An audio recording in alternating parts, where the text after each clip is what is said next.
جب ملاحم کا دور شروع ہوگا تو اللہ تعالیٰ اٹھائے گا ایک لشکر یا لشکروں پر لشکر موالی میں سے. موالی کون ہے؟ عربوں نے جب فتح کیا تھا اس پورے علاقے کو خلافت راشدہ کے دوران، اور پھر وہ لوگ جو ہے، ایک رائے تو یہ تھی کہ انہیں غلام بنایا جائے ساری آبادیوں کو، لیکن یہ کہ حضرت عمر کا اجتہاد تھا، اس کے مطابق جو غلام نہیں بنایا گیا تو وہ موالی کی حیثیت رکھتے ہیں. عربوں میں دم نہیں ہے، موالی میں سے لشکر اٹھیں گے کہ جو در حقیقت حضرت مہدی کی حکومت کو قائم کرے گی. دوسری حدیث سنیے، ان عبداللہ بن الحارث رضی اللہ تعالی عنہ، اور یہ ابن ماجہ کی روایت ہے، قال قال رسول اللہ صلی اللہ علیہ وسلم یخرج الناس من المشرق فیوتئون للمہدی یعنی سلطانی. لشکر نکلیں گے، لوگ آئیں گے مشرق سے، اور وہ حضرت مہدی کی حکومت کو جمائیں گے اور قائم کریں گے. اب ذرا نوٹ کیجئے کہ جزیرہ نما عرب کے مشرق میں کون سے ملک ہیں؟ 3: ایران، افغانستان، پاکستان. یہ 3 سالڈ مسلم ممالک، مسلم آبادی اکثریت. ویسے تو یہ کہ آگے ہندوستان میں 20 کروڑ مسلمان ہیں، لیکن وہ 20 کروڑ جو ہے وہ تو 80 کروڑ کے اندر تحلیل ہو جاتے ہیں غیر مسلموں میں. لیکن یہاں جو معاملہ ہے یہ غالب اکثریت ہے. ان میں سے ایران کا معاملہ جہاں تک ہے، نمبر 1 یہ کہ وہ شیعہ عقائد کے حصار میں بند ہے، اس سے ادھر ادھر ہونا اس کے لیے ممکن نہیں. حدیث میں یہ بھی آتا کہ اصفہان سے 70,000 یہودی دجال کا ساتھ دیں گے. لیکن بہرحال خراسان ایک صوبہ ہے افغانستان کا اس وقت بھی شمال مشرقی کونے میں، مجھے امید ہے وہاں سے خیر کی، کیونکہ خراسان کا لفظ وہاں پہ شامل ہے. اور حضور کی حدیث میں بعد میں آپ کو سناؤں گا کہ خراسان سے فوجیں چلیں گی جو یروشلم کو دوبارہ حاصل کریں گی، فتح کریں گی. جیسے پہلے یروشلم کھویا عربوں نے تھا، دوبارہ حاصل کیا تھا کرد نے، کرد خون صلاح الدین ایوبی رحمۃ اللہ علیہ، ایسے اب پھر عربوں نے کھویا ہے، لیکن لینے والے خراسان سے لشکر آئیں گے. یخرج من خراسان رایات سود لا يردها شیء حتی تنصب بإیلیا. خراسان کے علاقے سے کالے علم لے کر لشکر چلیں گے جن کے رخ کو کوئی موڑ نہیں سکے گا جب تک کہ وہ جا کر یروشلم میں نصب نہ ہو جائے. اس کے بعد نام آتا ہے پاکستان کا. یہ ہے میری اور آپ کی داستان، اور یہ ہے سبب جس کی وجہ سے کہ میں آپ سے یہ گفتگو کر رہا ہوں. اصل میں تو کس لیے؟ محض ایک علمی استفادہ، محض اپنی بعض آراء کو ظاہر کرنے کا شوق نہیں، بلکہ یہ کہ اپنی ذمہ داری ہم پہچانے کہ ہم کس مقام پر کھڑے ہیں. دیکھیے، اس پاکستان کے بارے میں یا ہندوستان کے بارے میں علامہ اقبال نے کہا تھا اپنے ترانہ ملی میں، میر عرب کو آئی ٹھنڈی ہوا جہاں سے، میرا وطن وہی ہے، میرا وطن وہی ہے. اور مجھے بتایا گیا کہ سنن ابی داؤد میں یہ روایت موجود ہے کہ حضور نے فرمایا کہ ہندوستان کی طرف سے مجھے ٹھنڈی ہوا آتی، اگرچہ مجھے وہ حدیث ابھی نہیں ملی ہے، لیکن حزب التحریر کا ایک کارڈ مجھے ملا تھا، تو اس میں اس حدیث کا اور اس میں ابن داؤد ابو داؤد کا روایت کا ایک حوالہ موجود تھا. لیکن میں جو چیز آپ کو بتا چکا ہوں وہ یہ کہ الف ثانی کا پورا تجدیدی کارنامہ اس ہندوستان کی سرزمین میں ہوا. مجدد الف ثانی شیخ احمد سرندی، شاہ ولی اللہ دہلوی، سید احمد بریلوی، وہ تو ہمارے پاکستان میں آ کر جو ہے ان کا خون جذب ہوا ارض پاکستان میں. پھر شیخ الہند مولانا محمود حسن. تحریک خلافت چلی تو صرف ہندوستان میں چلی اور کہیں نہیں چلی. آزادی کی تحریک چلی پوری دنیا میں، وہ نیشنلزم کی بنیاد پر چلی، ملے نیشنلزم، عرب نیشنلزم، ترک نیشنلزم. ہمارے ہاں چلی تو اسلام کے نام پر پاکستان کا مطلب کیا؟ لا الہ الا اللہ. پھر پاکستان قائم ہوا معجزے کے طور پر، بلکہ نازل ہوا ہے لیلۃ القدر میں، انا انزلناہ فی لیلۃ القدر. جیسے قرآن نازل ہوا لیلۃ القدر میں، یہ پاکستان بھی نازل ہوا لیلۃ القدر میں. اس کا برقرار رہنا ابھی تک معجزہ ہے. ہندو یہ سمجھتا تھا، کانگریس سمجھتی تھی کہ جھٹپٹ ختم ہو جائے گا. پھر یہ کہ اس کا قرارداد مقاصد کا پاس ہو جانا، مزید بھی اور اضافی دفعات دستور میں آ جانا، اب کمرشل انٹرسٹ کو ربا قرار دے کر حرام قرار دینا، یہ سارے لینڈ مارکس ہیں کہ جو اشارہ کر رہے ہیں کسی چیز کی طرف، معاملہ کدھر جا رہا ہے. پھر یہ کہ یہ جو 14ویں صدی کے مجدد تھے شیخ الہند، اس کے بعد سے کچھ ایسی شخصیتیں عظیم پیدا ہوئی ہیں ہند میں جن کو میں سمجھتا ہوں کہ 14ویں صدی کے مجدد اور 15ویں صدی کے مجدد کے درمیان یہ 15ویں صدی کے مجدد کی راہ کو سیدھا کرنے والے، جیسے کہ حضرت یحییٰ نے کہا تھا میں تو آنے والے کا راستہ سیدھا کر رہا ہوں حضرت عیسیٰ کے لیے، ایسے ہی 15ویں صدی کے لیے امام مہدی کے لیے راستہ صاف کرنے والے سب سے پہلے علامہ اقبال، جنہوں نے اسلام کا تصور دین کی حیثیت سے دوبارہ زندہ کیا ہے، ورنہ اسلام ایک مذہب کی شکل اختیار کر چکا تھا. پھر مولانا مودودی، مولانا ابوالکلام آزاد حکومت الہیہ کے نعرے کے ساتھ میدان میں آئے. یہ اقبال نے جو تصور پیش کیا تھا اس پر عملی جدوجہد کے لیے حزب اللہ قائم ہوئی. نوٹ کر لیجیے 11 برس کا فرق ہے عمر کا علامہ اقبال کے اور ابوالکلام کے. اور 1913 میں جب حزب اللہ قائم کی ہے اس وقت علامہ اقبال کی ملی شاعری اپنے عروج کو پہنچ چکی تھی. پھر یہ کہ علامہ اقبال کے بعد تعبیر جو ہے اسلام کی وہ ابوالکلام نے کی، لیکن روایتی علماء کی شدید مخالفت کی وجہ سے وہ بدل ہو گئے، چھوڑ گئے، کانگریس میں شامل ہو گئے، بساط جو ہے حزب اللہ کی انہوں نے لپیٹ دی. پھر مولانا مودودی آئے، انہوں نے وہ ڈور جو ہے اس کا سرا تھاما، جماعت اسلامی قائم کی حکومت الہیہ ہی کے قیام کے لیے. اگرچہ میرے نزدیک یہ کہ وہ انتخابی اور ایک قومی سیاست کی ایک جماعت بن کر پاکستان میں جو ہے دلدل میں پھنس گئی ہے. اب ہم اس کی کوشش کر رہے ہیں, تنظیم اسلامی اور یہ تحریک خلافت جس کے تحت یہ جلسہ ہو رہا ہے, یہ ساری چیزیں وہ ہیں کہ آپ کو سوائے پاکستان کے اور کہیں نہیں ملیں گی پوری دنیا. معلوم ہوتا ہے کہ پاکستان کو بہت بڑا رول پلے کرنا ہے اس میں, اور اس کے ساتھ اب جمع کر لیجئے افغانستان کی عمارت افغانستان, اسلامی عمارت افغانستان قائم ہو چکی ہے. یہ پچھلے 20 سالوں میں جو کچھ وہاں ہوتا رہا ہے اس سے پہلے تصور نہیں ہو سکتا تھا. کابل جو ہے وہ تو جیسے پیرس کا تمدن تھا ویسے کابل کا تھا, وہی لباس, وہی اسکرٹس. یہاں جب آئے تھے شاہ ظاہر شاہ سرکاری دورے پر تو ان کی جو ملکہ صاحبہ تھی ان کے ساتھ اسکرٹ میں ملبوس تھی. کابل جو ہے وہ بالکل ایک پیرس کی طرح کا شہر تھا. آج کابل جو ہے جا کر دیکھیے, علامہ اقبال کے فرزند بھی دیکھ کر آئے ہیں, تو اگرچہ وہ خود میں سمجھتا ہوں کہ خاصے انہیں آپ لبرل کہیں, آزاد خیال کہیں, لیکن اس درجے متاثر ہو کر آئے تھے کہ انہوں نے یہ کہا افغانستان میں جو میں نے حالات دیکھے ہیں کہ اگر 2-4 اور مسلمان ملکوں کے اندر یہ نظام قائم ہو جائے تو پوری دنیا مسلمان ہو جائے گی. یہ سب کچھ کیسے ہو رہا ہے؟ یہ آنے والے دور کی جھلکیاں ہیں. Coming events are casting their shadows before. یہ سب بتا رہے ہیں کہ پاکستان افغانستان کو مل کر اس میں کوئی عظیم رول پلے کرنا ہے. اور اس کے ضمن میں اب میں علامہ اقبال کے بارے میں آخری بات کہہ رہا ہوں. علامہ اقبال کے بارے میں عام یہ خیال ہے, انہوں نے اپنے خطبات میں مہدی کا اور نزول مسیح کا, حالانکہ میں کل پڑھ رہا تھا مولانا سعید احمد اکبر آبادی رحمۃ اللہ علیہ کا ایک مقالہ ان کا کہ علامہ اقبال نے ابن خلدون کے بارے میں یہ کہا ہے کہ مہدی کا اور نزول عیسیٰ کا دونوں کا انہوں نے انکار کیا ہے. حالانکہ ابن خلدون نے نزول عیسیٰ کا انکار نہیں کیا, صرف مہدی کا انکار کیا. بہرحال علامہ اقبال نے خطبات میں انکار کیا ہے. لیکن یہ کہ اپنی شاعری کے اندر میں چیلنج کرتا ہوں کسی بڑے سے بڑے اقبال شناس کو, ان کا یہ شعر ذرا سنیے. خضر وقت از خلوت دشت حجاز آید برو, کارواں زی وادی دور و دراز آید برو. خضر وقت, امام وقت, رہنمائے وقت, قائد وقت, خلوت دشت حجاز, حجاز کی صحرا کی کسی خلوت گزینی سے نکل کر باہر آئیں گے.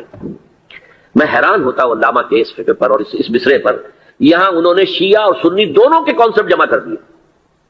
شیعہ کا کانسیپٹ یہ چھپے ہوئے کسی غار میں وہاں سے برآمد ہوں گے, اور ہمارا کانسیپٹ میں ام سلمہ رضی اللہ تعالیٰ عنہ کی حدیث سنا چکا, چھپے ہوئے ہوں گے وہ وہاں پر. مدینے سے نکل کر آ کر مکے میں چھپ جائیں گے. اس خانہ جنگی کی حالت میں لوگ ان کی طرف دیکھ رہے ہوں گے, سوچتے ہوں گے انہیں میدان میں آنا چاہیے, کوئی پارٹ پلے کرنا چاہیے, امت کی رہنمائی کرنی چاہیے. لیکن وہ چھپیں گے, وہ کارے ہوں گے, وہ اس ذمہ داری کو قبول نہیں کرنا چاہیں گے, جا کے چھپ جائیں گے مکے میں. وہاں سے مکے والے انہیں نکالیں گے, اور وہ کارے ہوں گے, انہیں بالکل یہ پسند نہیں ہوگا کہ یہ ذمہ داری اٹھائیں. تو خضر وقت خلوت دشت حجاز آیت برو, کارواں زی وادی دور و دراز آیت برو. کارواں جو چلے گا ان کی مدد کے لیے اس وادی دور و دراز, اس زی عظیم وادی دور و دراز, یہ وادی سندھ ہے. وادی سندھ جو ہے ہم سمجھتے ہیں کہ صرف یہ پاکستان اور پنجاب جو ہے یہ اس میں شامل ہے. سندھ اور پنجاب نہیں, افغانستان کا پورا مشرقی علاقہ اس میں شامل ہے. جیسے دریائے جہلم سندھ میں جا رہا ہے, جیسے دریائے گلگت سندھ میں آ کر ملتا ہے, جیسے دریائے چناب اور راوی اور جہلم اور یہ سب جا رہے ہیں اور آ رہے ہیں, اسی طرح دریائے کابل کہاں سے آ رہا ہے, دریائے گومل کہاں سے آ رہا ہے, ٹوچی کہاں سے آ رہا ہے. یہ سارا جو ہے ڈرین جو ہو رہا ہے, ایسٹرن جو ہے پارٹ آف افغانستان, یہ سب وادی ہے. اس وادی کے یہ 2 حصے ہیں, ایک حصہ جو ہے یہ ادھر پاکستان میں ہے, اور اسی وادی کا دوسرا حصہ جو ہے وہ افغانستان میں ہے. کارواں زی وادی دور و دراز آیت برو, کارواں چلے گا یہاں سے. یخرج ناس من المشرق یؤتون للمہدی, یعنی سلطان ہی مشرق سے فوجیں چلیں گی کہ جو مہدی کی حکومت قائم کریں گی. اور یخرج من خراسان رایات و سود, اور خراسان سے سیاہ پرچم چلیں گے کہ جن کا رخ کوئی موڑ نہیں سکے گا, حتیٰ تنصب بیلیا, یہاں تک کہ وہ جا کر یروشلم کے اندر نصب ہو جائیں گے. حضرات, میں ایک میری گفتگو کا حصہ باقی تھا لیکن میں اسے چھوڑ رہا ہوں, اس لیے کہ گلوبلائزیشن جو اس کی ہوگی, جو خلافت علی منہاج النبوہ کی تجدید کامل حضرت مہدی کے ہاتھوں عرب میں ہوگی, اس سے پہلے اس کے لیے محنت, کوشش, جدوجہد پاکستان اور افغانستان میں ہو چکی ہوگی جو اسے سپورٹ کرے گی اور وہاں جا کر حکومت قائم کرے گی. اس کے بعد گلوبلائزیشن کا جو مرحلہ اس کا ہے وہ حضرت مہدی کے ہاتھوں نہیں ہے, وہ حضرت عیسیٰ ابن مریم ان کے نزول کے بعد ہے, جن کے نزول کے بعد دجال کا خاتمہ ہوگا اور یہودیوں کا استحصال ہوگا. مسلمانوں پر بھی بڑی تکالیف عربوں پر آئیں گی, شدائد آئیں گے, لیکن یہ وہ میں حصہ جو اپنی گفتگو کا آج چھوڑ رہا ہوں اس لیے کہ میں دیکھ رہا ہوں کہ بعض حضرات کا صبر کا پیمانہ اب لبریز ہو رہا ہے, تو میں اس حصے کو پھر ملتوی رکھتا ہوں کسی دوسری محفلوں, کسی دوسری مجلس اور نشست پر. لیکن یہ کہ امام مہدی کی حکومت قائم کرنے کے لیے کون لوگ آئیں گے. عرب جو ہیں وہ اندر سے کھوکھلے ہو چکے ہیں, عیاشی نے, دولت نے, پیسے نے, دولت, پیسہ, عیاشی, اس کی وجہ سے کھوکھلے ہو چکے. یہاں میں آپ کو 2 حدیثیں سنانا چاہتا ہوں. بہت سے ہو گئے، آپ اطمینان سے تشریف رکھیے.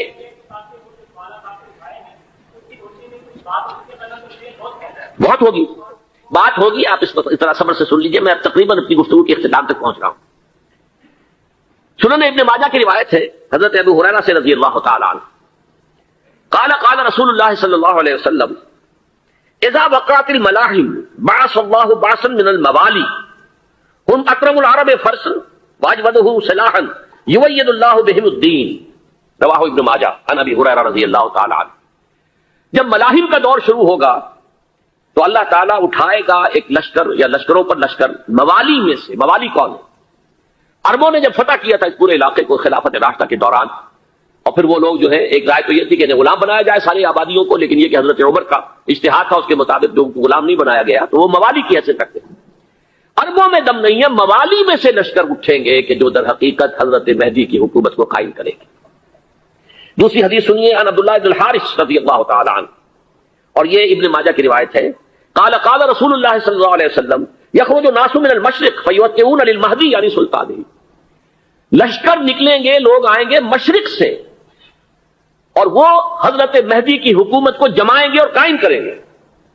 اب ذرا نوٹ کیجئے کہ جزیرہ نما عرب کے مشرق میں کون سے ملک ہیں؟ 3: ایران، افغانستان، پاکستان. یہ 3 سالڈ مسلم ممالک، مسلم آبادی اکثریت. ویسے تو یہ کہ آگے ہندوستان میں 20 کروڑ مسلمان ہیں، لیکن وہ 20 کروڑ جو ہے وہ تو 80 کروڑ کے اندر تحلیل ہو جاتے ہیں غیر مسلموں میں. لیکن یہاں جو معاملہ ہے یہ خالص اکثریت کے. ان میں سے ایران کا معاملہ جہاں تک ہے، نمبر 1 یہ کہ وہ شیعہ عقائد کے حصار میں بند ہے، اس سے ادھر ادھر ہونا اس کے لیے ممکن نہیں. حدیث میں یہ بھی آتا کہ اصفہان سے 70,000 یہودی دجال کا ساتھ دیں گے. لیکن بہرحال خراسان ایک صوبہ ہے افغانستان کا اس وقت بھی شمال مشرقی کونے میں. مجھے امید ہے وہاں سے خیر کی، کیونکہ خراسان کا لفظ وہاں پہ شامل ہے، اور حضور کی حدیث میں بعد میں آپ کو سناؤں گا کہ خراسان سے فوجیں چلیں گی جو یروشلم کو دوبارہ حاصل کریں گی، فتح کریں گی. جیسے پہلے یروشلم کھویا عربوں نے تھا، دوبارہ حاصل کیا تھا کرد نے، کرد خون صلاح الدین ایوبی رحمۃ اللہ علیہ، ایسے اب پھر عربوں نے کھویا ہے، لیکن لینے والے خراسان سے لشکر آئیں گے. یخرج من خراسان رایات سود لا يردها شیء حتی تنصب بإیلیا.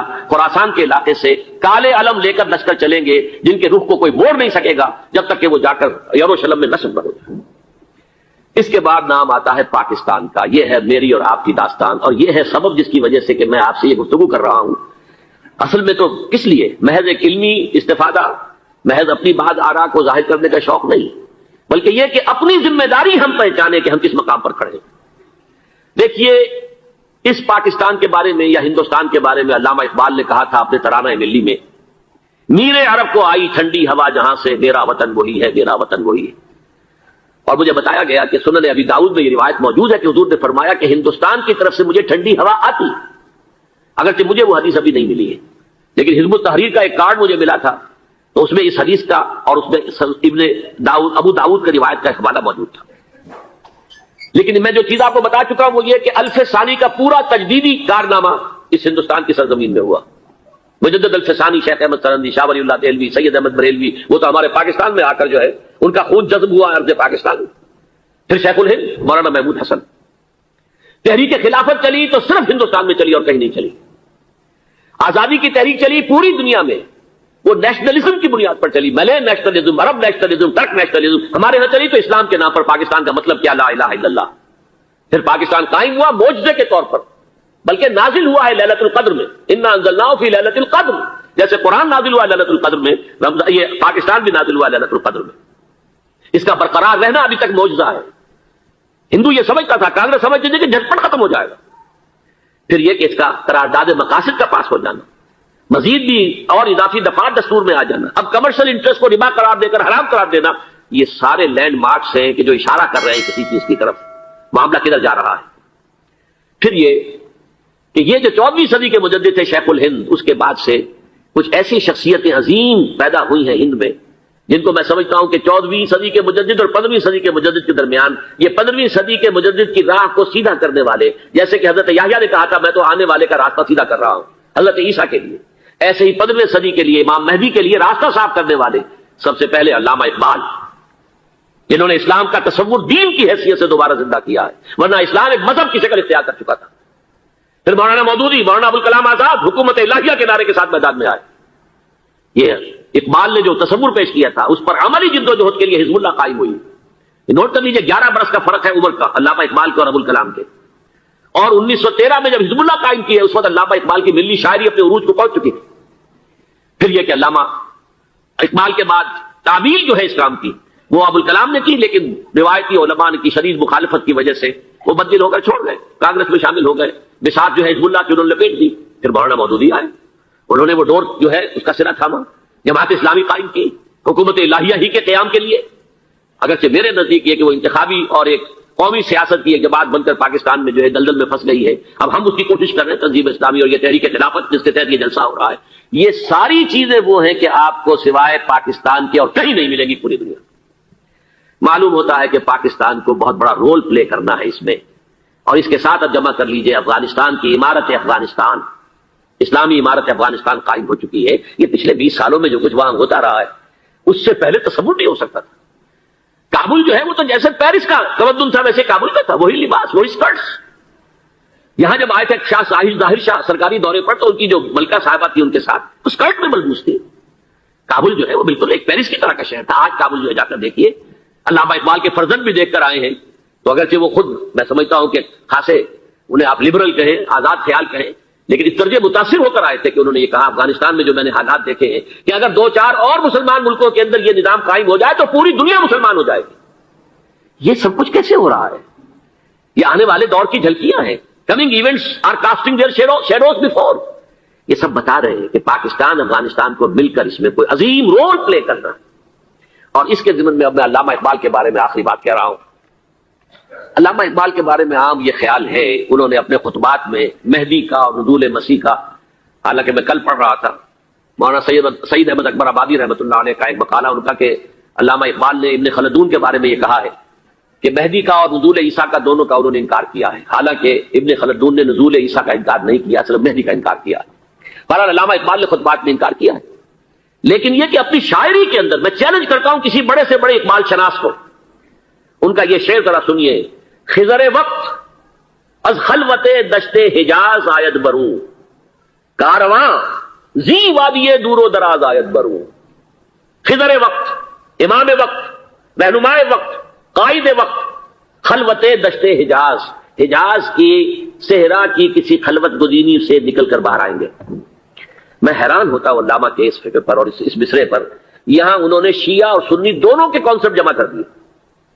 شیعہ کا کانسیپٹ یہ چھپے ہوئے کسی غار میں وہاں سے برآمد ہوں گے، اور ہمارا کانسیپٹ میں ام سلمہ رضی اللہ تعالیٰ عنہ کی حدیث سنا چکا، چھپے ہوئے ہوں گے وہ وہاں پر. مدینے سے نکل کر آ کر مکے میں چھپ جائیں گے. اس خانہ جنگی کی حالت میں لوگ ان کی طرف دیکھ رہے ہوں گے، سوچتے ہوں گے انہیں میدان میں آنا چاہیے، کوئی پارٹ پلے کرنا چاہیے، امت کی رہنمائی کرنی چاہیے. لیکن وہ چھپیں گے، وہ کارے ہوں گے، وہ اس ذمہ داری کو قبول نہیں کرنا چاہیں گے، جا کے چھپ جائیں گے مکے میں. وہاں سے مکے والے انہیں نکالیں گے اور وہ کارے ہوں گے، انہیں بالکل یہ پسند نہیں ہوگا کہ یہ ذمہ داری اٹھائیں. تو خضر وقت خلوت دشت حجاز آیت بروں، کارواں زی وادی دور و دراز آیت بروں. کارواں جو چلے گا ان کی مدد کے لیے اس وادی دور و دراز، اس زی عظیم وادی دور و دراز، یہ وادی سندھ ہے. وادی سندھ جو ہے ہم سمجھتے ہیں کہ صرف یہ پاکستان اور پنجاب جو ہے یہ اس میں شامل ہے. سندھ اور پنجاب نہیں، افغانستان کا پورا مشرقی علاقہ اس میں شامل ہے. جیسے دریائے جہلم سندھ میں جا رہا ہے، جیسے دریائے گلگت سندھ میں آ کر ملتا ہے، جیسے دریائے چناب اور راوی اور جہلم اور یہ سب جا رہے ہیں اور آ رہے ہیں، اسی طرح دریائے کابل کہاں سے آ رہا ہے، دریائے گومل کہاں سے آ رہا ہے، ٹوچی کہاں سے آ رہا ہے.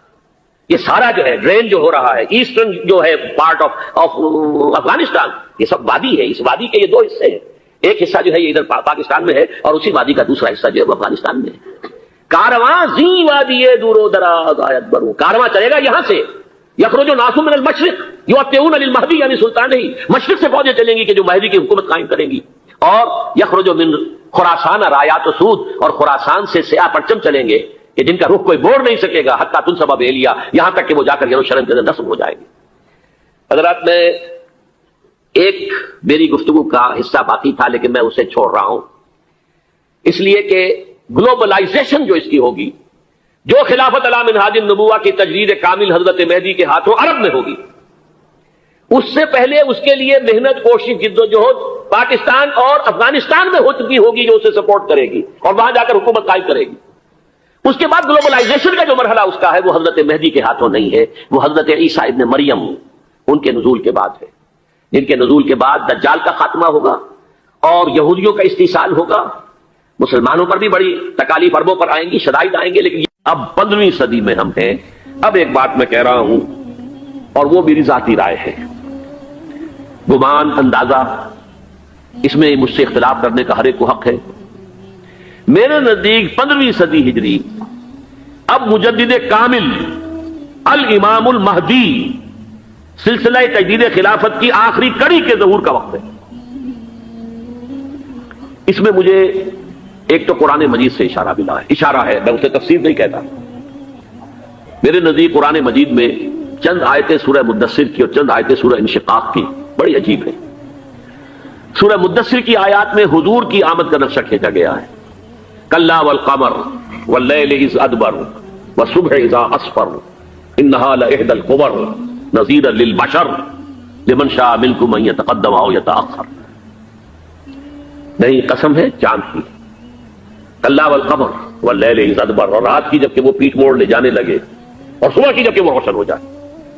حضور سے پہلے 600 برس ایسے گزرے ہیں دنیا میں کہ نبوت کا سورج نہیں تھا، بس چاند جیسے مستعار روشنی چاند کی ہوتی ہے، تو سابقہ انبیاء کی مستعار روشنی تو کوئی دنیا میں تھی، دھندلی دھندلی جیسی چاند کی ہوتی ہے، لیکن وہ سورج نہیں تھا۔ لیکن اب وہ رات ختم ہو رہی ہے، وہ لیل اذ ادبر جا رہی ہے، محمد صلی اللہ علیہ وسلم کا سورج، یہ شمس نبوت و رسالت طلوع ہو گیا۔ والصبح اذا اسفر انہا لإحدى الکبر، بہت بڑی باتوں میں سے ایک بات ہے جو ہوئی ہے، وہ معمولی واقعہ نہیں ہے، احدى الکبر، یہ تاریخ انسانی کے عظیم ترین واقعات میں سے ہے بعثت محمدی، نذیرا للبشر، پوری نوع انسانی کے لیے نذیر بن کر آئے۔ یہ تو ہے حضور کا معاملہ، لیکن اب جو معاملہ ہونا ہے دوبارہ، اس لیے کہ خلافت علی منہاج النبوت دوبارہ اب قائم ہوگی انشاءاللہ۔ حضور کے بعد میں آپ کو بتا چکا ہوں، خلافت راشدہ ختم ہونے کے بعد سے زوال زوال زوال زوال زوال زوال زوال زوال زوال، تھوڑا سا 2.5 سال کا 2 سال کا وقفہ آیا ہے حضرت عمر بن عبدالعزیز کا، ورنہ زوال زوال زوال زوال زوال۔ اگرچہ اس زوال کو 1000 سال لگے ہیں، یہ عمارت جو محمد نے بنائی تھی ایک دن میں نہیں گر گئی صلی اللہ علیہ وسلم، کھنڈر بتا رہے ہیں عمارت عظیم تھی، 1000 سال کے بعد پھر یورپ کے سیلاب نے آ کر اس کو گرایا ہے اور ختم کیا ہے، ورنہ 1000 سال تک سطوت و شوکت کے ساتھ امت مسلمہ تو موجود رہی ہے، چاہے اسلام جو ہے وہ حکومت کی سطح پر موجود نہیں تھا۔ بہرحال اب جو اس کا دور آیا ہے دوبارہ خلافت علی منہاج النبوہ کا دور، اس کا نقشہ سورہ انشقاق میں کھینچا گیا ہے۔ فلا اقسم بالشفق، اب دیکھیے سورج غروب ہو گیا، حضور کی بعثت کے وقت وہ سورج رسالت طلوع ہوا تھا، اب وہ سورج غروب ہو چکا ہے۔ سورج کے غروب ہونے کے بعد صرف روشنی رہ جاتی ہے شفق کی، سرخ سی، بس وہی باقی رہ گئی، اور باقی کیا رہ گیا؟ بدا الاسلام غریبا ویسعود کما بدا فطوبی للغرباء، فلا اقسم بالشفق واللیل وما وسق، رات کی سی تاریکی ہے اور جو کچھ اس نے اپنے اندر جمع کر لیا ہے، والقمر اذا اتسق، اور قسم ہے چاند کی جبکہ وہ بھر جائے، پورا بھرتا ہے کتنے دنوں میں؟ 14 دن میں۔ اور 14 صدیوں کے بعد اب پہلی صدی کا جس نے کہ تجدید کامل کی عمر بن عبدالعزیز، 14 صدیوں کے بعد اب 15ویں صدی میں الامام المہدی کے ظہور کا وقت قریب ہے۔ اب جو کچھ مجھے حضرت امام المہدی کے بارے میں کہنا ہے، دوبارہ اپنی بات دہرا رہا ہوں، یہ میرا ذاتی گمان ہے، اختلاف کیا جا سکتا ہے۔ میرا گمان یہ ہے کہ یہ اب جو مجدد آئیں گے وہ حضرت مہدی ہوں گے۔ پہلی بات تو یہ جان لیجئے کہ مہدی 2 ہیں، ایک شیعوں کے مہدی، ایک سنیوں کے مہدی، ان میں بڑا فرق ہے۔ شیعہ حضرات مہدی کو مانتے ہیں، وہ ان کے 12ویں امام ہیں، ان کے عقیدے کے مطابق انہیں پیدا ہونے کے فوراً بعد اس اندیشے سے کہ انہیں قتل کر دیا جائے گا ایک غار میں چھپا دیا گیا تھا، تقریباً 1200 برس سے وہ اس غار کے اندر ہیں، وہ روپوش ہیں، چھپے ہوئے ہیں، اسی لیے انہیں امام غائب کہا جاتا ہے، اور اب ان کا انتظار ہو رہا ہے اس لیے انہیں امام منتظر بھی کہا جاتا ہے۔ اس لیے شیعوں کے دارالعلوم جو ہوتے ہیں دارالعلوم المنتظر، وہ اس لیے کہ ان کا انتظار کیا جا رہا ہے۔ تو یہ ہے، اب وہ ان کا خیال ہے کہ آخری دور میں، آخری زمانے میں وہ ظاہر ہو جائیں گے، غار سے نکل آئیں گے۔ دیکھیے میں اس عقیدے کو اس بنا پر رد نہیں کرتا کہ یہ ناممکن ہے کہ کیسے کوئی شخص جو ہے 1200 برس تک کسی غار کے اندر زندہ رہ سکتا ہے، نہیں، میں سمجھتا ہوں ممکن ہے۔ 300 برس تک اصحاب کہف رہے کہ نہیں رہے؟ سوئے رہے، 300 ایئرس ہم مانتے ہیں۔ حضرت عیسیٰ اسی حیات عرضی کے ساتھ 2000 سال سے موجود ہیں آسمان پہ کہ نہیں ہے؟ آپ کو معلوم ہے حضرت عزیر 100 برس تک مرنے کے بعد دوبارہ زندہ کر دیے گئے. فاماتہ اللہ 100 عام ثم بعثہ. تو ناممکنات میں سے کوئی سوال پیدا نہیں ہوتا. لیکن یہ کہ آیا کوئی امامت معصومہ کا تصور قرآن اور حدیث سے ہمیں ملتا ہے؟ پھر یہ کیا یہ موروثی امامت کہ حضرت علی کی نسل جو حضرت فاطمہ سے چلی ہے اسی میں یہ امامت ہوگی؟ اس کے لیے ہمارے پاس کوئی دلیل نہیں ہے، ہم اس کو تسلیم نہیں کرتے. ہم تو سمجھتے ہیں کہ معصومیت ختم ہو گئی محمد الرسول اللہ صلی اللہ علیہ وسلم پر. خاتم المعصومین ہے محمد الرسول اللہ. اب ان کے بعد تو اجتہاد ہے اور خلافت ہے. عام معاملات میں اجتہاد ہوگا، نظام خلافت کا ہوگا. تو ہمارے نزدیک جو میں جس مہدی کا نام لے رہا ہوں وہ مہدی ہیں جو ایک مجدد ہوں گے، جیسے کہ مجددین کے نام میں نے آپ کو گنوائے ہیں. مجد الفسانی ہو، شاہ ولی اللہ ہو، سید احمد بریلوی ہو، شیخ الہند ہو. ایک ہوں گے انسان جو پیدا ہوں گے انسانوں کی طرح عام طور پر اپنی عمر کو پختگی کو پہنچیں گے، پھر وہ سامنے آئیں گے منظر پر، پھر وہ کام کریں گے، قیادت کریں گے. عرب میں ان کا ظہور ہوگا. دوسری بات یہ نوٹ کر لیجئے حضرت مہدی کے بارے میں، ہمارے ہاں احادیث کے جو مجموعے ہیں وہ جو ٹاپ کے 2 مجموعے ہیں ان میں کہیں حضرت مہدی کا ذکر نہیں ہے، نہ صحیح بخاری میں نہ صحیح مسلم میں. لیکن ہم اسے نظر انداز نہیں کر سکتے کہ صحائح ستہ کی بقیہ 4 کتابوں کے اندر موجود ہیں، لہذا نظر انداز نہیں کر سکتے، اگنور کرنا ممکن نہیں ہے. اب اس میں میں چاہتا ہوں کہ کچھ حدیثیں آپ کو میں سناؤں جن میں حضرت مہدی کا تذکرہ کیا گیا ہے. پہلی ہے وعن عبداللہ ابن مسعود قال قال رسول اللہ صلی اللہ علیہ وسلم. حضرت عبداللہ ابن مسعود سے روایت ہے، وہ فرماتے ہیں کہ حضور نے ارشاد فرمایا لا تذهب الدنيا حتى يملك العرب رجل من اہل بیتی. یہ دنیا ختم نہیں ہوگی جب تک کہ عرب پر میرے اہل بیت میں سے ایک شخص کی حکومت قائم نہ ہو. اور آپ کو معلوم ہے کہ آج تک عرب پر حضور کے اہل بیت کی کوئی حکومت قائم نہیں ہوئی. اور جب قائم ہوئی بھی تھی حضرت علی کو اگر شمار کیا جائے، اس لیے کہ حضور نے وہ جو مشہور واقعہ ہے کہ ایک چادر میں لے لیا تھا حضرت علی کو اور حضرت فاطمہ اور حضرت حسنین کو، اللہم ہؤلاء اہل بیتی، اے اللہ یہ بھی میرے اہل بیت ہیں. تو حضرت علی کی بھی حکومت منعقد نہیں ہوئی، پورے عالم اسلام پر ان کی حکومت نہیں تھی، اس لیے کہ شام اور مصر دونوں صوبے جو ہیں انہوں نے ان کی اطاعت قبول نہیں کی تھی.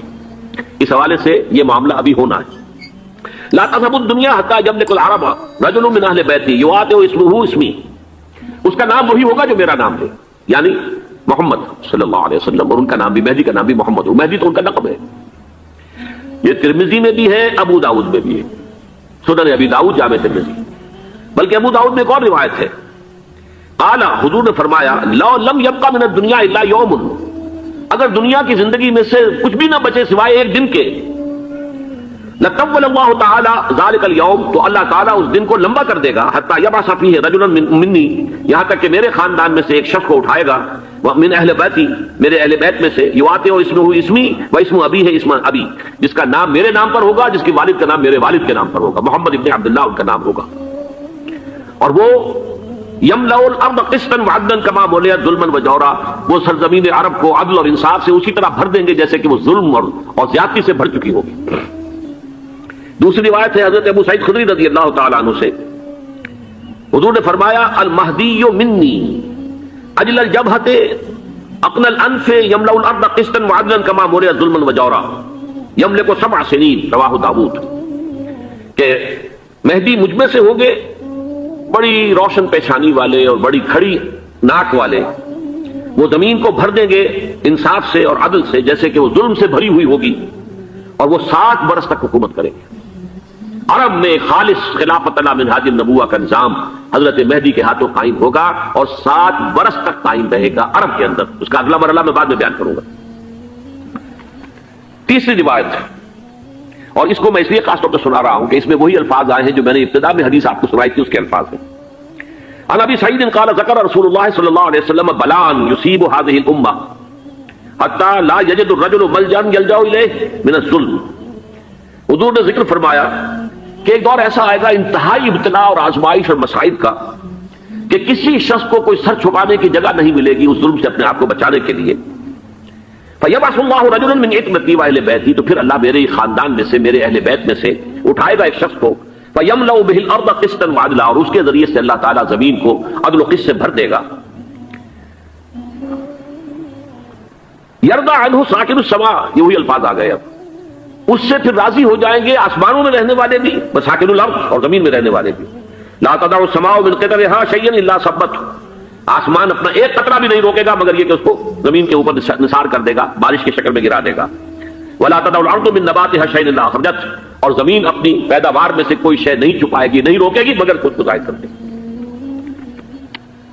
چوتھی حدیث جو ہے وہ حضرت ام سلمہ سے رضی اللہ تعالی عنہ قال سمعت رسول اللہ صلی اللہ علیہ وسلم یقول المہدی من عتبتی من اولاد فاطمہ، رواہ ابو داؤد، یہ بھی سنن ابو داؤد کی روایت ہے. حضور نے فرمایا مہدی میرے خاندان سے، میرے اہل بیت سے ہوں گے، یعنی اولاد فاطمہ میں سے، اور تفسیر اس کی آتی ہے کہ حضرت حسن کی اولاد میں سے ہوں گے. پانچویں حدیث میں آپ کو سنا رہا ہوں، اور اس میں ایک عجیب مشابہت آپ کے سامنے آئے گی حضرت عمر بن عبدالعزیز کے ساتھ. یہ اول اور آخری کڑی کے درمیان مشابہت. ان علی رضی اللہ تعالی عنہ، یہ حدیث جو ہے مسند احمد ابن حنبل میں بھی ہے اور سنن ابن ماجہ میں بھی ہے. قال قال رسول اللہ صلی اللہ علیہ وسلم المہدی منا اہل البیت یصلح اللہ فی لیلۃ، مہدی ہم میں سے ہوں گے، ہمارے اہل بیت میں سے، اور اللہ ایک ہی رات میں ان کی اصلاح کر دے گا. یعنی وہ پہلے سے کوئی زیادہ روحانی یا دینی کوئی اس سے بڑی شخصیت نہیں ہوں گے، لیکن ایک ہی رات میں اللہ تعالیٰ ان کی سیرت و کردار کے اندر انقلاب عظیم برپا کر دے گا. جیسے کہ میں نے عرض کیا تھا آپ سے کہ عمر بن عبدالعزیز کی زندگی میں انقلاب عظیم آیا ہے. خلافت کا بوجھ پڑتے ہی کہاں وہ خوش باش اور خوش لباس اور خوش خوراک، وہ شہزادہ ٹھاٹ باٹ والا، جاگیر والا، گورنر کا بیٹا اور خود گورنر، اور کہاں یہ کہ اس کی وہ درویشی جو میرے نزدیک واللہ عالم، ڈرتے ڈرتے کہہ رہا ہوں، میرے نزدیک وہ حضرت ابوبکر، حضرت عمر اور حضرت علی کی درویشی کو بھی مات دے گئی. لیکن کنٹراسٹ بہت شدید ہے. وہاں جو بھی کچھ تھا وہ تدریجاً آیا تھا، ہوتے ہوتے ہوتے اور یہاں سڈن آیا. چھٹی حدیث عن انس سمعت رسول اللہ صلی اللہ علیہ وسلم یقول نحن ولد عبد المطلب سعادت اہل الجنہ، ہم عبد المطلب کی جو اولاد ہیں اور نسل ہیں، ہم جنت کے سردار ہیں.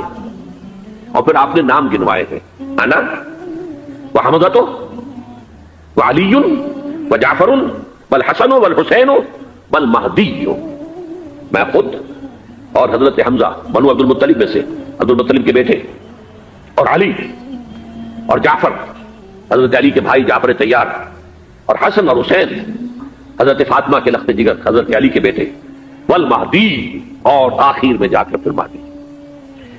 اب میں آپ کو ایک حدیث سنانے چلا ہوں، اس میں ایک عجیب نقشہ سامنے آتا ہے کہ یہ مہدی جب ظاہر ہوں گے تو کس طور سے ظاہر ہوں گے، ان کے ظہور کی کیفیت کیا ہوگی، کیف یظہر. یہ روایت ہے حضرت ام سلمہ سے رضی اللہ تعالی عنہا، حضور کی زوجہ محترمہ ہے.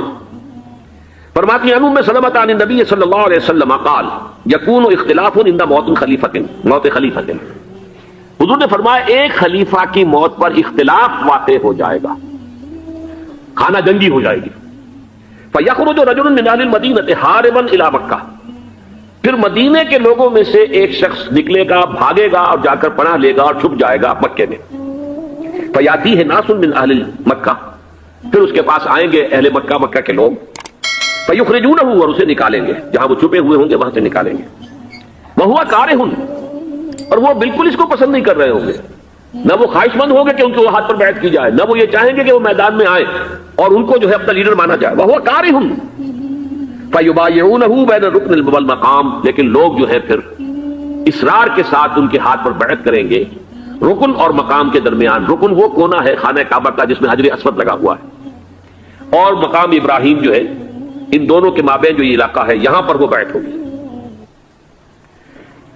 وَيُبْعَثُ إِلَيْهِ بَعْثٌ مِنَ الشَّامِ، ان کے خلاف ایک لشکر بھیجا جائے گا شام سے. نہیں کہا جا سکتا کہ باسی حکومت اس وقت کی جو ہے اس کی طرف سے کوئی مسئلہ اس طرح کا اٹھ کھڑا ہو، اس لیے کہ ابھی تو بہرحال باسی حکومت وہاں ہے. فَيُخْصَفُ بِهِمْ بِالْبَيْضَاءِ بَيْنَ مَكَّةَ وَالْمَدِينَةِ، لیکن اللہ تعالیٰ اس لشکر کو مکے اور مدینے کے درمیان وادی بیضاء میں دھسا دے گا زمین کے اندر پورے کے پورے لشکر کو. فَإِذَا رَأَى النَّاسُ ذَلِكَ، جب لوگ یہ دیکھیں گے اتنی بڑی نشانی ظاہر ہو گئی، أَتَاهُ أَبْدَالُ الشَّامِ وَعَصَائِبٌ مِنَ الْعِرَاقِ فَيُبَايِعُونَهُ، اب شام سے سارے کے سارے جو اولیاء اللہ ہیں وہ بھی آئیں گے، اور عراق سے جوک در جوک لوگ آئیں گے اور ان سے بیعت کریں گے. وَيَعْمَلُ فِي النَّاسِ بِسُنَّةِ نَبِيِّهِمْ، پھر وہ عمل کریں گے لوگوں کے مابین، حکومت کریں گے اپنے نبی کی سنت کے مطابق. وَيُلْقِي الْإِسْلَامُ بِجَرَانِهِ، اور اسلام اپنی گردن زمین پر ٹکا دے گا. وَالْأَرْضَ فِي الْأَرْضِ، زمین میں. فَيَلْبَسُ 7 سنین، پھر وہ 70 برس تک حکمران رہیں گے، 7 برس تک حکمران رہیں گے. ثم یتوفا، پھر ان کا انتقال ہوگا. ویصلی علیہ المسلمون، اور مسلمان ان پر نماز پڑھیں گے. یہ جو میں نے آپ کے سامنے نقشہ کھینچا ہے،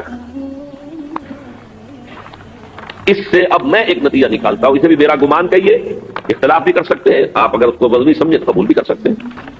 وہ یہ ہے کہ میرے نزدیک شاہ فہد کے انتقال پر لا محالہ یہ صورتحال پیدا ہو جائے. ولی عہد وہاں ہے عبداللہ بن عبد العزیز. امریکہ کو وہ پسند نہیں کرتے اور امریکہ انہیں پسند نہیں کرتا. یہ بالکل تشتش بام ہے.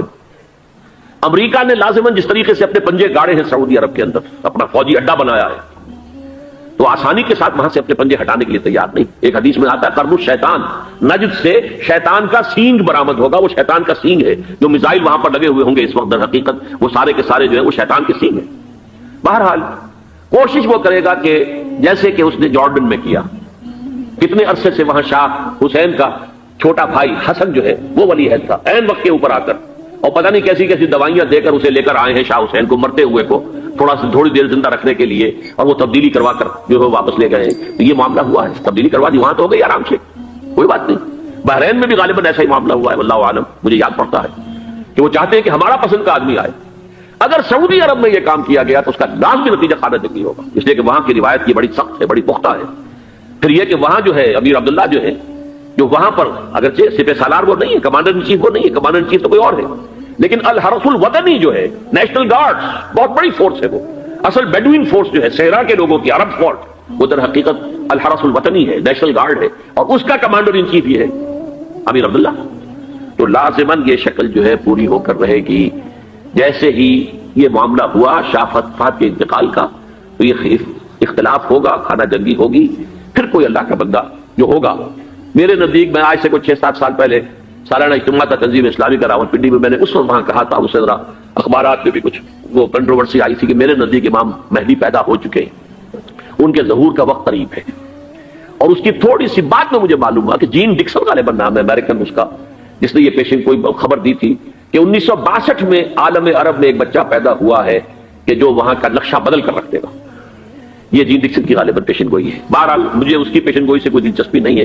میں تو جو احوال دیکھ رہا ہوں، یعنی اسرائیل کا قائم ہو جانا، اور اس کے بعد اب یروشلم کا مسلمانوں کے ہاتھوں سے نکل جانا، اور اب گویا کہ وہ الملحمۃ العظمیٰ جو ہے تلی کھڑی ہے، کسی بھی وقت جو ہے یہ جو ہے وہ لاوا پھٹ سکتا ہے، آتش فشاں پھٹ سکتا ہے. تو یہ تمام حالات ایسے ہیں کہ جن کی وجہ سے میں سمجھتا ہوں کہ ایک تو جو قرآن مجید کے اشارات میں نے آپ کو بتائے، 14 صدیاں 14 دن میں چاند کا پورا ہونا، والقمر اذا اتسق، 14 دن میں 14ویں کا چاند.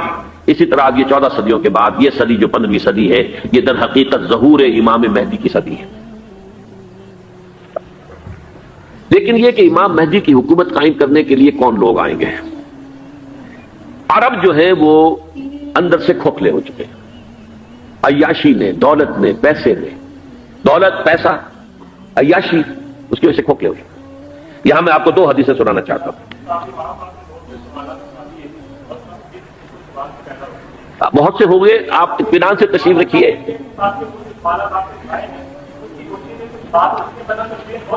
بہت ہوگی، بات ہوگی، آپ اس طرح صبر سے سن لیجئے. میں اب تقریباً اپنی گفتگو کے اختتام تک پہنچ رہا ہوں. سنن ابن ماجہ کی روایت ہے حضرت ابو ہریرہ سے رضی اللہ تعالی عنہ، قال قال رسول اللہ صلی اللہ علیہ وسلم اذا وقعت الملاحم بعث اللہ بعثا من الموالی هم اکرم العرب فرسا واجودهم سلاحا یوید اللہ بهم الدین. رواہ ابن ماجہ عن ابی ہریرہ رضی اللہ تعالی عنہ. جب ملاحم کا دور شروع ہوگا تو اللہ تعالیٰ اٹھائے گا ایک لشکر یا لشکروں پر لشکر موالی میں سے. موالی کون ہے؟ عربوں نے جب فتح کیا تھا اس پورے علاقے کو خلافت راشدہ کے دوران، اور پھر وہ لوگ جو ہے، ایک رائے تو یہ تھی کہ انہیں غلام بنایا جائے ساری آبادیوں کو، لیکن یہ کہ حضرت عمر کا اجتہاد تھا، اس کے مطابق ان کو غلام نہیں بنایا گیا، تو وہ موالی کی حیثیت رکھتے ہیں. عربوں میں دم نہیں ہے، موالی میں سے لشکر اٹھیں گے کہ جو در حقیقت حضرت مہدی کی حکومت کو قائم کرے گی. دوسری حدیث سنیے، عن عبداللہ بن الحارث رضی اللہ تعالی عنہ، اور یہ ابن ماجہ کی روایت ہے. قال قال رسول اللہ صلی اللہ علیہ وسلم یخرج الناس من المشرق فیوطئون للمہدی یعنی سلطانی. لشکر نکلیں گے، لوگ آئیں گے مشرق سے، اور وہ حضرت مہدی کی حکومت کو جمائیں گے اور قائم کریں گے. اب ذرا نوٹ کیجئے کہ جزیرہ نما عرب کے مشرق میں کون سے ملک ہیں؟ 3: ایران، افغانستان، پاکستان. یہ 3 سالڈ مسلم ممالک، مسلم آبادی اکثریت. ویسے تو یہ کہ آگے ہندوستان میں 20 کروڑ مسلمان ہیں، لیکن وہ 20 کروڑ جو ہے وہ تو 80 کروڑ کے اندر تحلیل ہو جاتے ہیں غیر مسلموں میں. لیکن یہاں جو معاملہ ہے یہ خالص اکثریت کے. ان میں سے ایران کا معاملہ جہاں تک ہے، نمبر 1 یہ کہ وہ شیعہ عقائد کے حصار میں بند ہے، اس سے ادھر ادھر ہونا اس کے لیے ممکن نہیں. حدیث میں یہ بھی آتا کہ اصفہان سے 70,000 یہودی دجال کا ساتھ دیں گے. لیکن بہرحال خراسان ایک صوبہ ہے افغانستان کا اس وقت بھی شمال مشرقی کونے میں، مجھے امید ہے وہاں سے خیر کی، کیونکہ خراسان کا لفظ وہاں پہ شامل ہے. اور حضور کی حدیث میں بعد میں آپ کو سناؤں گا کہ خراسان سے فوجیں چلیں گی جو یروشلم کو دوبارہ حاصل کریں گی، فتح کریں گی. جیسے پہلے یروشلم کھویا عربوں نے تھا، دوبارہ حاصل کیا تھا کرد نے، کرد خون صلاح الدین ایوبی رحمۃ اللہ علیہ، ایسے اب پھر عربوں نے کھویا ہے. لیکن لینے والے خراسان سے لشکر آئیں گے. یخرج من خراسان رایات سود لا يردها شيء حتى تنصب بإيلیا. خراسان کے علاقے سے کالے علم لے کر لشکر چلیں گے جن کے روح کو کوئی موڑ نہیں سکے گا جب تک کہ وہ جا کر یروشلم میں نصب نہ ہو جائے. اس کے بعد نام آتا ہے پاکستان کا. یہ ہے میری اور آپ کی داستان، اور یہ ہے سبب جس کی وجہ سے کہ میں آپ سے یہ گفتگو کر رہا ہوں. اصل میں تو کس لیے؟ محض ایک علمی استفادہ، محض اپنی بات آراء کو ظاہر کرنے کا شوق نہیں، بلکہ یہ کہ اپنی ذمہ داری ہم پہچانے کہ ہم کس مقام پر کھڑے ہیں. دیکھیے اس پاکستان کے بارے میں یا ہندوستان کے بارے میں علامہ اقبال نے کہا تھا اپنے ترانہ ملی میں، میر عرب کو آئی ٹھنڈی ہوا جہاں سے، میرا وطن وہی ہے، میرا وطن وہی ہے. اور مجھے بتایا گیا کہ سنن ابی داؤد میں یہ روایت موجود ہے کہ حضور نے فرمایا کہ ہندوستان کی طرف سے مجھے ٹھنڈی ہوا آتی، اگرچہ مجھے وہ حدیث ابھی نہیں ملی ہے، لیکن حزب التحریر کا ایک کارڈ مجھے ملا تھا، تو اس میں اس حدیث کا اور اس میں ابن داؤد ابو داؤد کا روایت کا حوالہ موجود تھا. لیکن میں جو چیز آپ کو بتا چکا ہوں وہ یہ کہ الف ثانی کا پورا تجدیدی کارنامہ اس ہندوستان کی سرزمین میں ہوا. مجدد الف ثانی شیخ احمد سرندی، شاہ ولی اللہ دہلوی، سید احمد بریلوی، وہ تو ہمارے پاکستان میں آ کر جو ہے ان کا خون جذب ہوا ارض پاکستان میں. پھر شیخ الہند مولانا محمود حسن. تحریک خلافت چلی تو صرف ہندوستان میں چلی اور کہیں نہیں چلی. آزادی کی تحریک چلی پوری دنیا میں، وہ نیشنلزم کی بنیاد پر چلی، ملے نیشنلزم، عرب نیشنلزم، ترک نیشنلزم. ہمارے ہاں چلی تو اسلام کے نام پر. پاکستان کا مطلب کیا؟ لا الہ الا اللہ. پھر پاکستان قائم ہوا معجزے کے طور پر، بلکہ نازل ہوا ہے لیلۃ القدر میں. انا انزلناہ فی لیلۃ القدر، جیسے قرآن نازل ہوا لیلۃ القدر میں، یہ پاکستان بھی نازل ہوا لیلۃ القدر میں. اس کا برقرار رہنا ابھی تک معجزہ ہے. ہندو یہ سمجھتا تھا، کانگریس سمجھتی تھی کہ جھٹپٹ ختم ہو جائے گا. پھر یہ کہ اس کا قرارداد مقاصد کا پاس ہو جانا، مزید بھی اور اضافی دفعات دستور میں آ جانا، اب کمرشل انٹرسٹ کو ربا قرار دے کر حرام قرار دینا، یہ سارے لینڈ مارکس ہیں کہ جو اشارہ کر رہے ہیں کسی چیز کی طرف، معاملہ کدھر جا رہا ہے. پھر یہ کہ یہ جو 14ویں صدی کے مجدد تھے شیخ الہند، اس کے بعد سے کچھ ایسی شخصیتیں عظیم پیدا ہوئی ہیں ہند میں جن کو میں سمجھتا ہوں کہ 14ویں صدی کے مجدد اور 15ویں صدی کے مجدد کے درمیان یہ 15ویں صدی کے مجدد کی راہ کو سیدھا کرنے والے، جیسے کہ حضرت یحییٰ نے کہا تھا میں تو آنے والے کا راستہ سیدھا کر رہا ہوں حضرت عیسیٰ کے لیے، ایسے ہی 15ویں صدی کے لیے امام مہدی کے لیے راستہ صاف کرنے والے سب سے پہلے علامہ اقبال، جنہوں نے اسلام کا تصور دین کی حیثیت سے دوبارہ زندہ کیا ہے، ورنہ اسلام ایک مذہب کی شکل اختیار کر چکا تھا. پھر مولانا مودودی، مولانا ابوالکلام آزاد حکومت الہیہ کے نعرے کے ساتھ میدان میں آئے. یہ اقبال نے جو تصور پیش کیا تھا اس پر عملی جدوجہد کے لیے حزب اللہ قائم ہوئی. نوٹ کر لیجئے 11 برس کا فرق ہے عمر کا علامہ اقبال کے اور ابوالکلام کے. اور 1913 میں جب حزب اللہ قائم کی ہے اس وقت علامہ اقبال کی ملی شاعری اپنے عروج کو پہنچ چکی تھی. پھر یہ کہ علامہ اقبال کے بعد تعمیل جو ہے اس کام کی وہ ابوالکلام نے کی، لیکن روایتی علماء کی شدید مخالفت کی وجہ سے وہ بدل ہو کر چھوڑ گئے، کانگریس میں شامل ہو گئے، بساط جو ہے حزب اللہ کی انہوں نے لپیٹ دی. پھر مولانا مودودی آئے، انہوں نے وہ ڈور جو ہے اس کا سرا تھاما، جماعت اسلامی قائم کی حکومت الہیہ ہی کے قیام کے لیے. اگرچہ میرے نزدیک یہ کہ وہ انتخابی اور ایک قومی سیاست کی ایک جماعت بن کر پاکستان میں جو ہے دلدل میں پھنس گئی ہے. اب ہم اس کی کوشش کر رہے ہیں، تنظیم اسلامی اور یہ تحریک خلافت جس کے تحت یہ جلسہ ہو رہا ہے، یہ ساری چیزیں وہ ہیں کہ آپ کو سوائے پاکستان کے اور کہیں نہیں ملیں گی پوری دنیا. معلوم ہوتا ہے کہ پاکستان کو بہت بڑا رول پلے کرنا ہے اس میں. اور اس کے ساتھ اب جمع کر لیجئے افغانستان کی عمارت افغانستان، اسلامی عمارت افغانستان قائم ہو چکی ہے. یہ پچھلے 20 سالوں میں جو کچھ وہاں ہوتا رہا ہے اس سے پہلے تصور نہیں ہو سکتا تھا. کابل جو ہے وہ تو جیسے پیرس کا تمدن تھا ویسے کابل کا تھا، وہی لباس، وہی اسکرٹس. یہاں جب آئے تھے شاہ ظاہر شاہ سرکاری دورے پر تو ان کی جو ملکہ صاحبہ تھی ان کے ساتھ اسکرٹ میں ملبوس تھی. کابل جو ہے وہ بالکل ایک پیرس کی طرح کا شہر تھا. آج کابل جو ہے جا کر دیکھیے، علامہ اقبال کے فرزند بھی دیکھ کر آئے ہیں تو اگرچہ وہ خود میں سمجھتا ہوں کہ خاصے انہیں آپ لبرل کہیں، آزاد خیال کہیں، لیکن اس درجے متاثر ہو کر آئے تھے کہ انہوں نے یہ کہا افغانستان میں جو میں نے حالات دیکھے ہیں کہ اگر 2-4 اور مسلمان ملکوں کے اندر یہ نظام قائم ہو جائے تو پوری دنیا مسلمان ہو جائے گی۔ یہ سب کچھ کیسے ہو رہا ہے؟ یہ آنے والے دور کی جھلکیاں ہیں۔ Coming events are casting their shadows before. یہ سب بتا رہے ہیں کہ پاکستان افغانستان کو مل کر اس میں کوئی عظیم رول پلے کرنا ہے۔ اور اس کے ضمن میں اب میں علامہ اقبال کے بارے میں آخری بات کہہ رہا ہوں۔ علامہ اقبال کے بارے میں عام یہ خیال ہے، انہوں نے اپنے خطبات میں مہدی کا اور نزول مسیح کا، حالانکہ میں کل پڑھ رہا تھا مولانا سعید احمد اکبر آبادی رحمۃ اللہ علیہ کا ایک مقالہ ان کا کہ علامہ اقبال نے ابن خلدون کے بارے میں یہ کہا ہے کہ مہدی کا اور نزول عیسیٰ کا دونوں کا انہوں نے انکار کیا ہے، حالانکہ ابن خلدون نے نزول عیسیٰ کا انکار نہیں کیا، صرف مہدی کا انکار کیا۔ بہرحال علامہ اقبال نے خطبات میں انکار کیا ہے، لیکن یہ کہ اپنی شاعری کے اندر میں چیلنج کرتا ہوں کسی بڑے سے بڑے اقبال شناس کو، ان کا یہ شعر ذرا سنیے۔ خضر وقت از خلوت دشت حجاز آیت بروں، کارواں زی وادی دور و دراز آیت بروں۔ خضر وقت، امام وقت، رہنمائے وقت، قائد وقت، خلوت دشت حجاز، حجاز کی صحرا کی کسی خلوت گزینی سے نکل کر باہر آئیں گے۔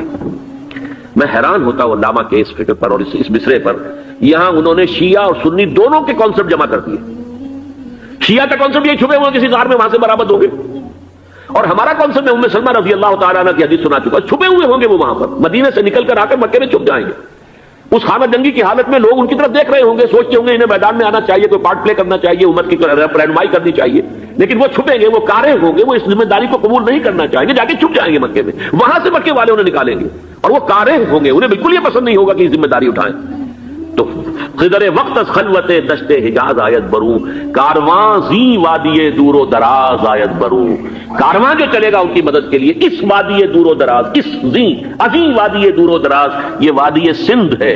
وادی سندھ جو ہے ہم سمجھتے ہیں کہ صرف یہ پاکستان اور پنجاب جو ہے یہ اس میں شامل ہے، سندھ اور پنجاب نہیں، افغانستان کا پورا مشرقی علاقہ اس میں شامل ہے۔